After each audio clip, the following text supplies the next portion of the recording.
Jim, for all his dyslexia, is wonderfully comfortable with words.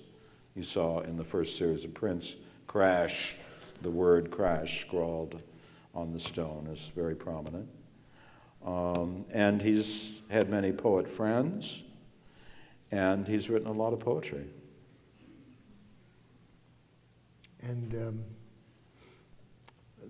words mean a lot to me visually, because I could not read for so long.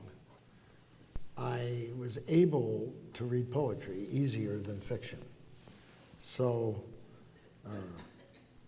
my beginning life of autodidactism began with poetry and still remains my primary focus, both as a writer of poems and a reader. And I also love using words in my prints. And I guess the license was given to me by Picasso.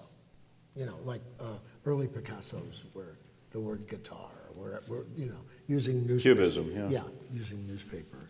I thought, why not? Words are as good as anything, you know. Right. And I'm a great devotee of type. Well, I'm personally incredibly fond of that Kenneth Koch poem, Lithograph, with the perfect fusion of words and image. Well, and I made the Cincinnati prints, called Cincinnati. Right, we've been seeing the Cincinnati print. They came out of a big 16-foot painting. It's a drawing on canvas, 16 feet by 8 feet, where I tried to write down the names of everybody I knew since I was born. And I got to about 1963, and I ran out of space. And then I made another one, which was much more painterly. But that drawing looked a little bit like landscape, I thought. Mm-hmm.